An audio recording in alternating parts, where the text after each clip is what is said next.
This is the story of a man named Stanley.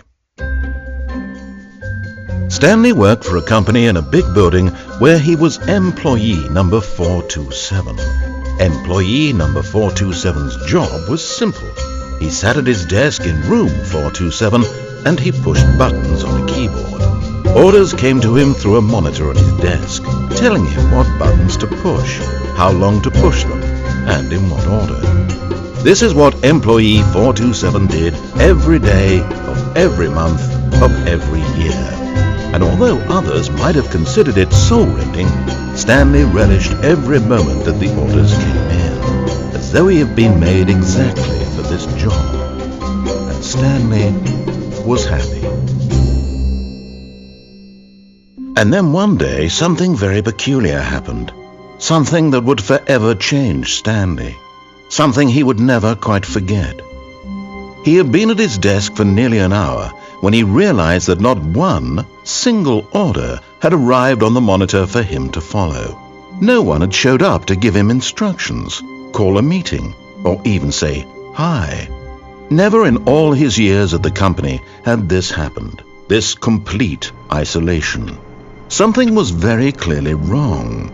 Shocked, frozen solid, Stanley found himself unable to move for the longest time. But as he came to his wits and regained his senses, he got up from his desk and stepped out of his office. Welcome to Ayokaverse. Let's play.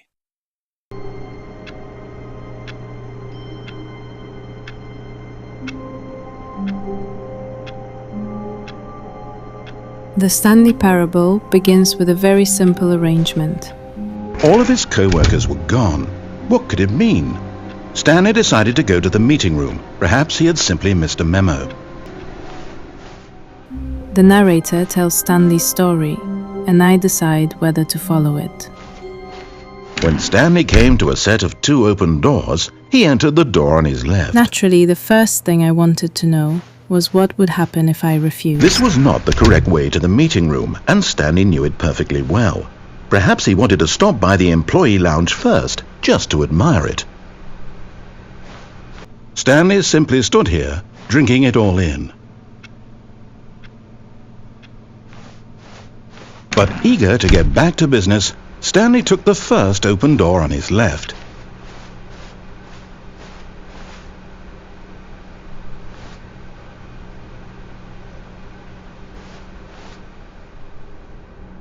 And so he detoured through the maintenance section, walked straight ahead to the opposite door, and got back on track.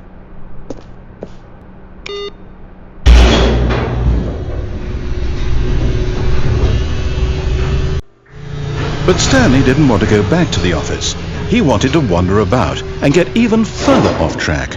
So now in order to get back, he needed to go, from here it's, left. Oh, no, it's to the right, my mistake. No, not the right. Why would I have ever said it was to the right? What was I thinking? It's clearly...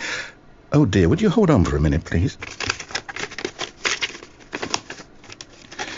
Now, let's see. We went down right, left, down, left, right. Yep, okay, yes. I've got it now. This story is absolutely, definitely this way.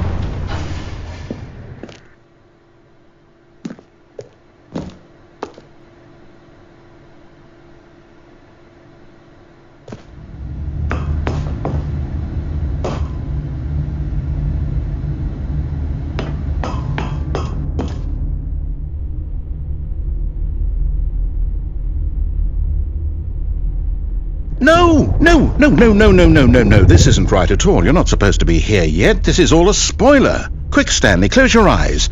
Okay. We just have to get back to, oh, who am I kidding? It's all rubbish now. The whole story completely unusable. How about, rather than waste my time trying to salvage this nonsense, we'll just restart the game from the beginning. And this time, suppose we don't wander so far off track, Okay, from the top.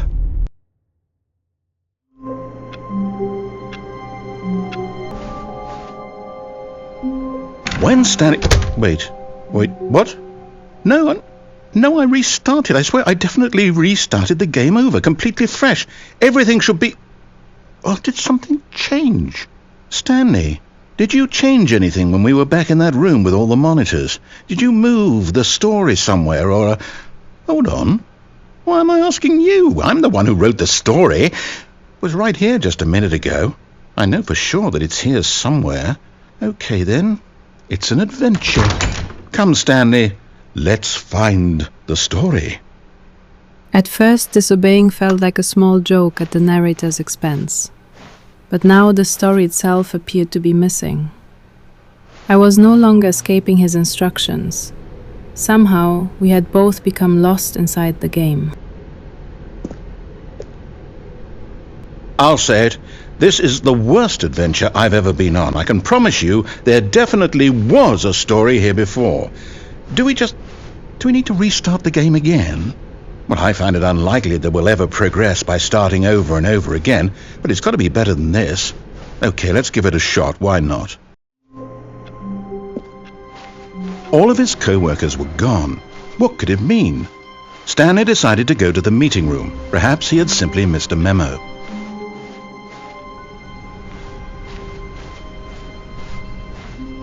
Okay, yep, it's worse.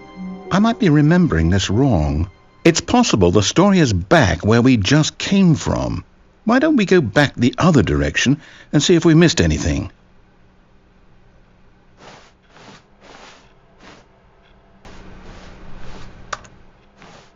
Aha! I knew we'd missed something. The story. Here it comes. No, wait, never mind, not the story. Okay, let's head back the other way and retrace our steps.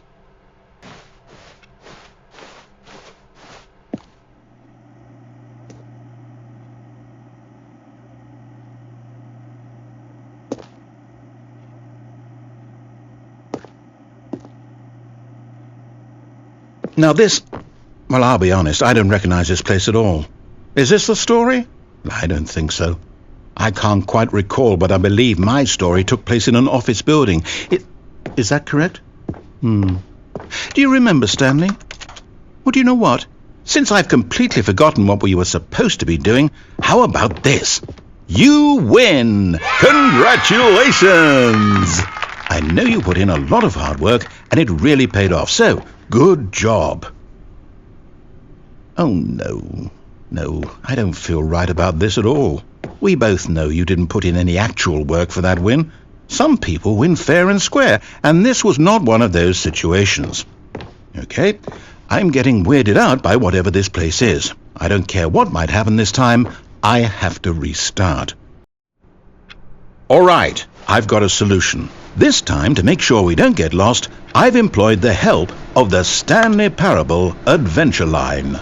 Just follow the line. How simple is that? You see, the line knows where the story is. It's over in this direction. Onward, Stanley, to destiny. Though, here's a thought. Wouldn't wherever we end up be our destination, even if there's no story there? Or to put it another way, is the story of no destination still a story? Simply by the act of moving forward, are we implying a journey such that a destination is inevitably conjured into being via the very manifestation of the nature of life itself? Okay, Stanley, I need to follow this train of thought for a minute. Just stick with me. Now, we can both agree that the nature of existence is in fact a byproduct of one's subjective experience of that existence, right? Okay, now if my experience of your existence rests inside of your subjective experience of this office, is this office in fact the skeleton of my own relative experiential mental subjective construct? Whoa. Hang on. That got a bit weird back there. Well, I'd like to apologize.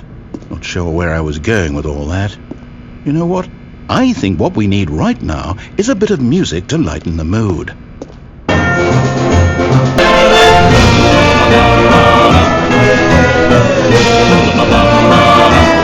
Wait, cut the music. Go back and look at that fern. Stanley, This fern will be very important later in the story. Make sure you study it closely and remember it carefully. You won't want to miss anything. Wait, what? We're back at the office? No. Line, you do know we're looking for the Stanley Parable, right? The story? Is any of this ringing a bell?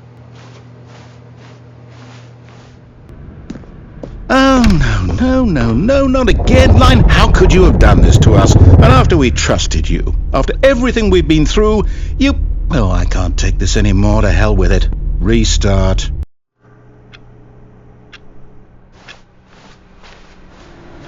You know what, Stanley?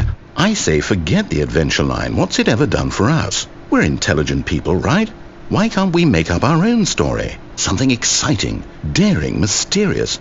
Ooh, this all sounds perfectly doable. Why don't we simply start wandering in, well, I don't know. How about this direction?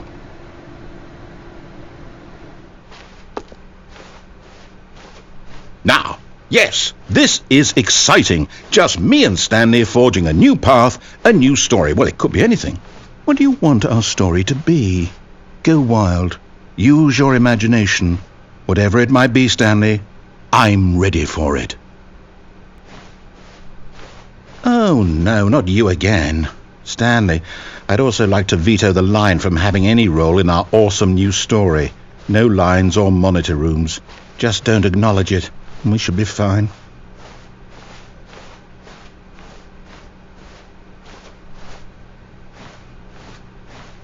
Ah, a choice. We get to make a decision. From here, the story is in our control. How important we mustn't squander the opportunity. In fact, I believe I need a minute to think here. Just walk in circles for a minute. Okay, so I know that each door has to lead somewhere, which means that somewhere, the place where we're trying to go, there must be a reverse door that leads here. And that in turn means that our destination corresponds with the counter-inverted reverse door's origin. So starting from the right, let us ask, will taking the right door lead us to where we're going? And since the answer is clearly yes, then by all accounts, the door on the right is the correct one. Another victory for logic. Come, Stanley, our destiny awaits.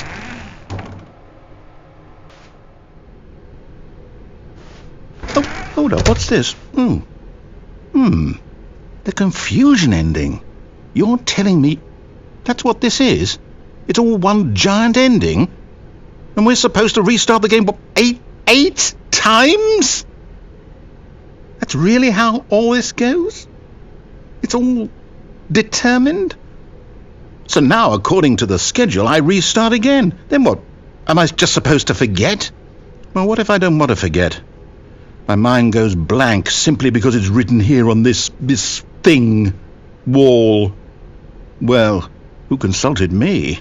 Why don't I get to decide? Why don't I get a say in all of this? Is it really? No, it can't be. I don't want it to be. I don't want the game to keep restarting. I don't want to forget what's going on. I don't want to be trapped like this. I won't restart the game. I won't do it. I won't do it. I won't do it. And the timer stopped? Does that mean, did we do it?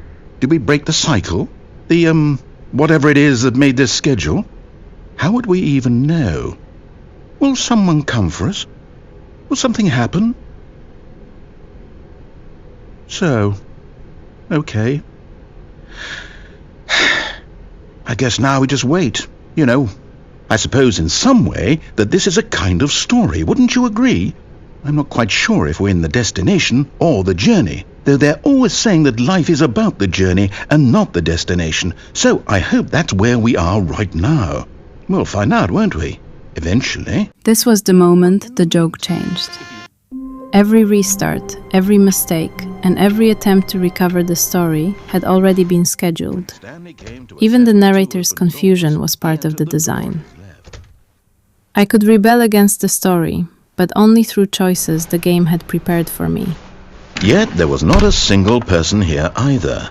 Feeling a wave of disbelief, Stanley decided to go up to his boss's office hoping he might find an answer there. Coming to a staircase, Stanley walked upstairs to his boss's office.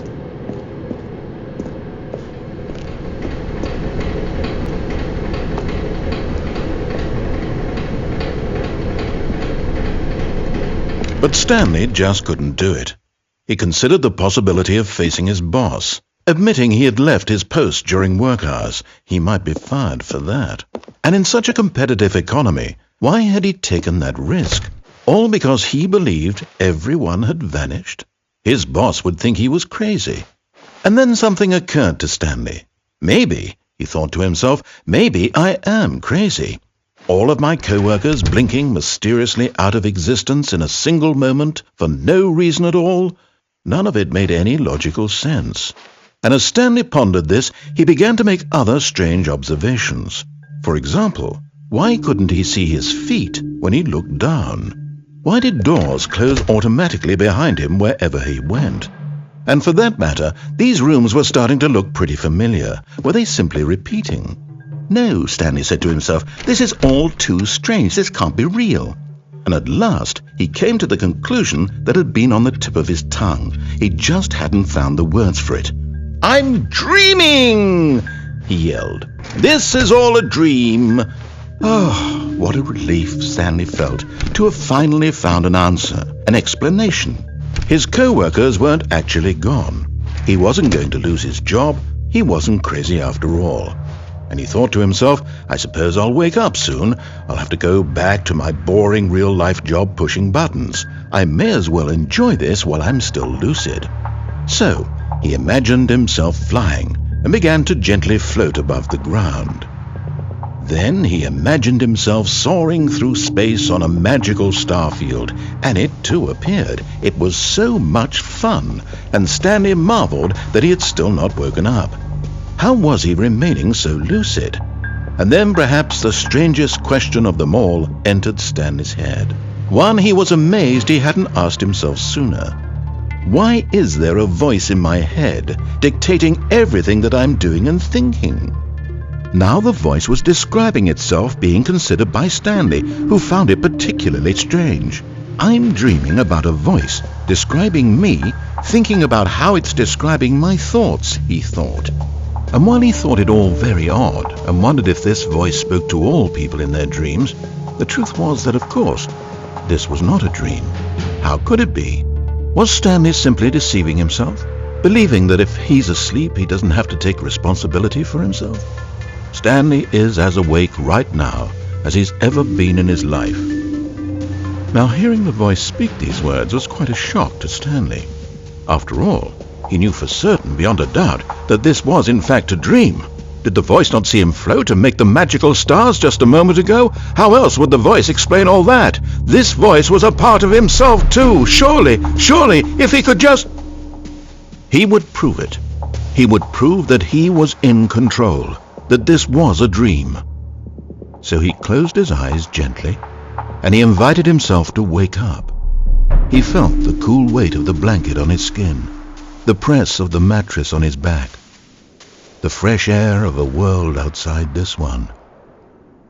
Let me wake up, he thought to himself. I'm through with this dream. I wish it to be over. Let me go back to my job. Let me continue pushing the buttons. Please, it's all I want. I want my apartment, and my wife, and my job. All I want is my life exactly the way it's always been. My life is normal. I am normal. Everything will be fine. I am okay.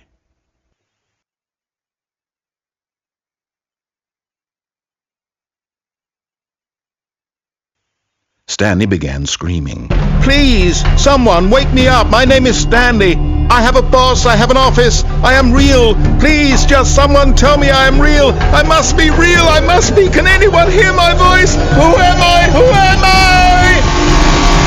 I? And everything went black.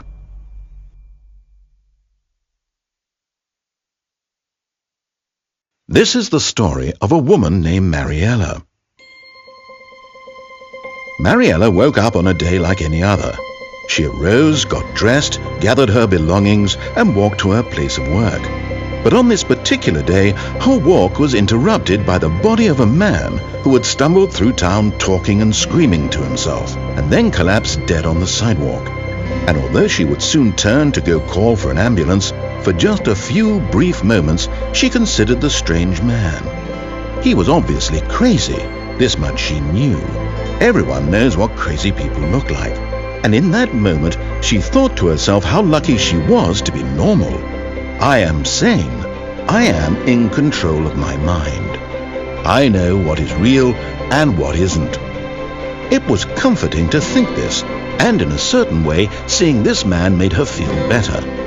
But then she remembered the meeting she had scheduled for that day, the very important people whose impressions of her would affect her career, and by extension, the rest of her life. She had no time for this, so it was only a moment that she stood there, staring down at the body. And then she turned and ran.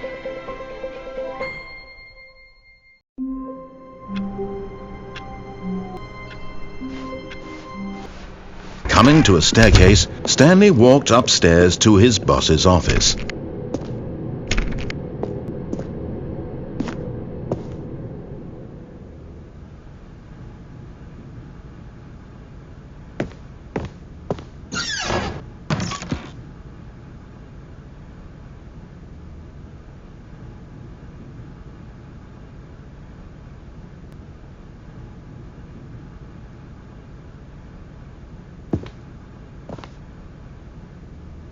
Stepping into his manager's office, Stanley was once again stunned to discover not an indication of any human life. Shocked, unraveled, Stanley wondered in disbelief who orchestrated this, what dark secret was being held from him. What he could not have known was that the keypad behind the boss's desk guarded the terrible truth that his boss had been keeping from him, and so the boss had assigned it an extra secret PIN number, 2845. But of course, Stanley couldn't possibly have known this. Yet incredibly, by simply pushing random buttons on the keypad, Stanley happened to input the correct code by sheer luck. Amazing! He stepped into the newly opened passageway.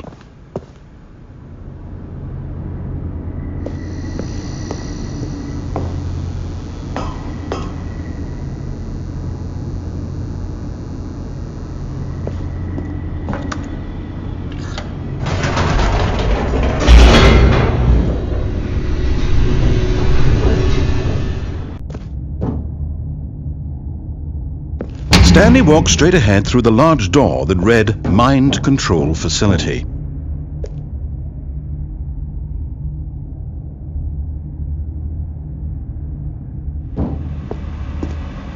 Although this passageway had the word Escape written on it, the truth was that at the end of this hall, Stanley would meet his violent death. The door behind him was not shut. Stanley still had every opportunity to turn around and get back on track.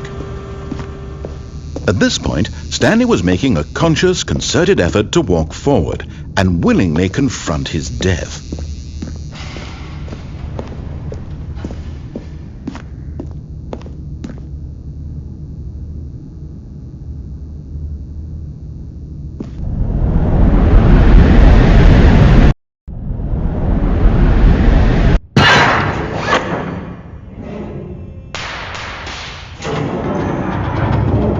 As the machine whirred into motion and Stanley was inched closer and closer to his demise, he reflected that his life had been of no consequence whatsoever.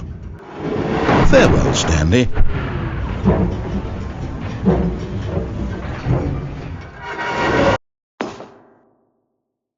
"Farewell, Stanley," cried the narrator, as Stanley was led helplessly into the enormous metal jaws. In a single visceral instant, Stanley was obliterated as the machine crushed every bone in his body, killing him instantly.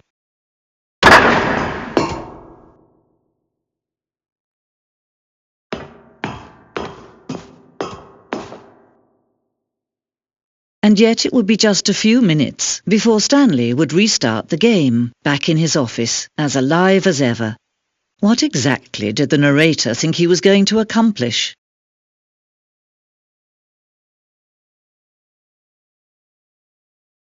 When every path you can walk has been created for you long in advance, death becomes meaningless, making life the same. Do you see now? Do you see that Stanley was already dead from the moment he hit start?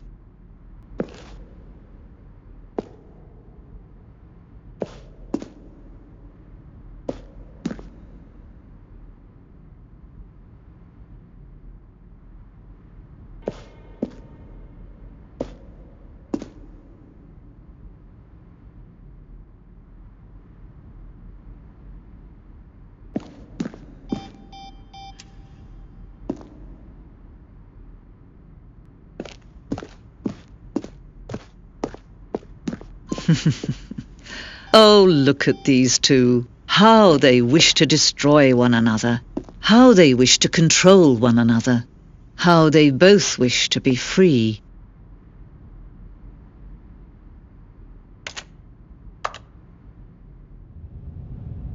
Can you see?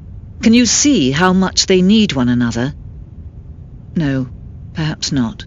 Sometimes these things cannot be seen. But listen to me. You can still save these two. You can stop the program before they both fail. Push escape and press quit. There's no other way to beat this game. As long as you move forward, you'll be walking someone else's path. Stop now and it'll be your only true choice. Whatever you do, choose it. Don't let time choose for you. Don't let...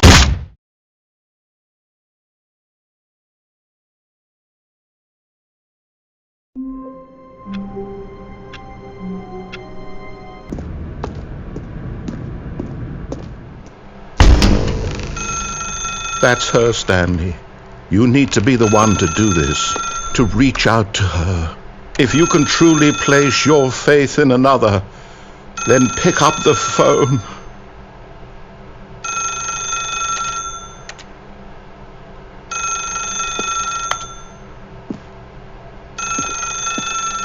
As Stanley picked up the phone, a white light engulfed him, filling him not just with radiance, but with hope.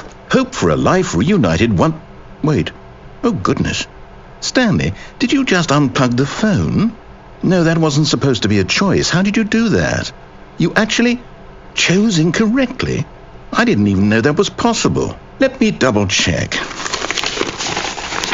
No, it's definitely here, clear as day. Stanley picks up the phone. He's taken to his apartment where he finds his wife, and the two pledge themselves to one another. Music comes in, fade to white, roll credits. Not picking up the phone is actually somehow an incorrect course of action. How is that even possible? None of these decisions were supposed to mean anything. I don't understand. How on earth are you making meaningful choices? What did you... Wait a second. Did I just see... No, that's not possible. I can't believe it. How had I not noticed it sooner? You're not Stanley. You're a real person. I can't believe I was so mistaken. This is why you've been able to make correct and incorrect choices. And to think I've been letting you run around in this game for so long. If you'd made any more wrong choices, you might have negated it entirely. It's as though you completely ignored even the most basic safety protocol for real-world decision-making. Or did you not grasp the severity of the situation? Well, I won't have that kind of risk on my watch. I'm going to stop the game for a moment so we can educate you properly on safe decision-making in the real world. Please observe this helpful instructional video. Choice. It's the best part of being a real person, but if used incorrectly can also be the most dangerous. For example, in this scenario, a hypothetical real person named Rupert has a choice. He could invent a machine that eliminates food shortages across the world to make life better for all people. Or he could spend years of hard work forgetting how to read. Which choice would you make? Remember that unlike here, the real world makes sense, and at no time should you make a choice that does not conform to rational logic. If you find yourself speaking with a person who does not make sense, in all likelihood, that person is not real. Allow the person to finish their thought Then provide an excuse why you cannot continue talking. Turn to a partner and practice saying, "My goodness, is it 4:30? I'm supposed to be having a back, sack, and crack." Excellent. Making choices on a regular basis is the best part to a healthy decision-making process. Most medical professionals recommend making at least 8 choices per day. Do you make more than 8? Less? And finally, if you begin to wonder if your choices are actually meaningful and whether you'll ever make a significant contribution to the world, just remember that in the vast infiniteness of space, your thoughts and problems are materially insignificant, and the feeling should subside. At this time, your instructor will guide you in an exercise to test and reinforce the material covered in this video. Welcome back. You may have noticed that this room has begun to deteriorate as a result of narrative contradiction. But not to worry. Now that you're properly informed on good decision-making, we're going to revisit a choice you made just a few minutes ago and see what the correct thing to do would have been. This way, please. By this point, the game was no longer asking whether I would obey. It was asking whether choosing the opposite was any more meaningful. Refusing every instruction still allowed the game to predict me, and eventually the narrator stopped trying to guide Stanley and began trying to remove the player.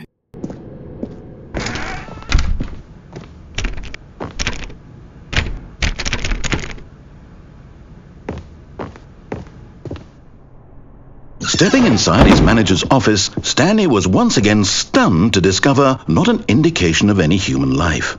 Shocked, unraveled, Stanley wondered in disbelief who orchestrated this, until he saw the door with a voice receiver next to it.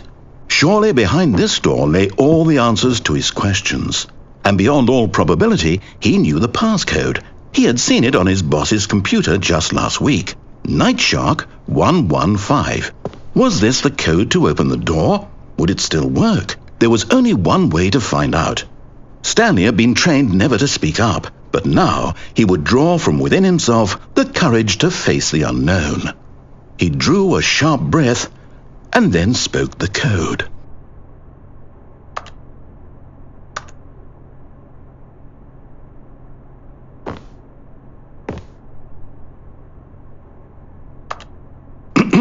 Stanley spoke the code. Nightshark 115. He spoke it into the receiver, right there on the wall.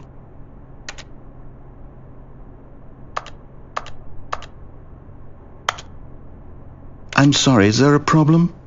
You didn't mishear me, did you? Please speak the code into the receiver. Otherwise we can't get on with the story. This is a crucial step.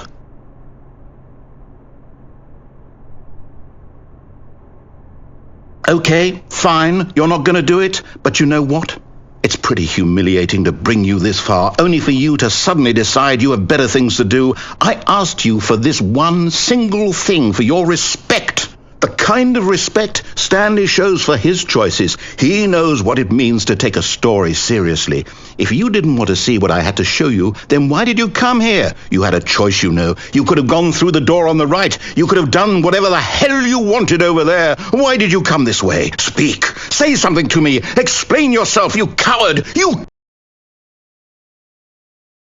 behave exactly as Stanley would. That means choosing responsibly and always putting the story first. I'm quite sure you'll be up to the task. Just follow my lead and you'll be fine. All right.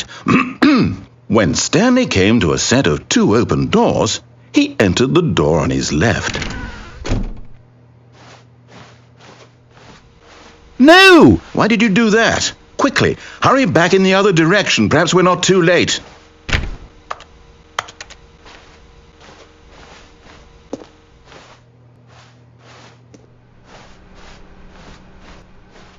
Oh, it's ruined.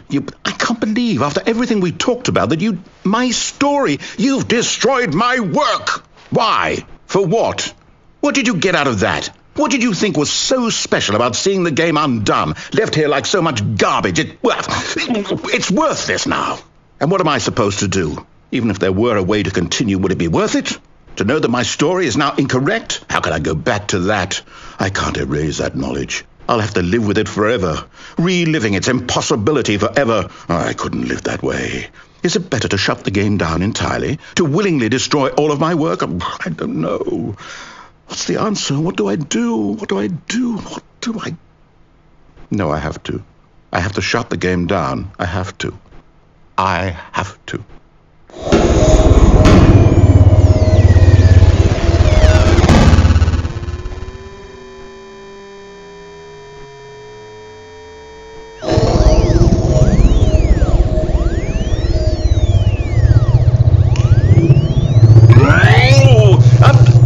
I'm here.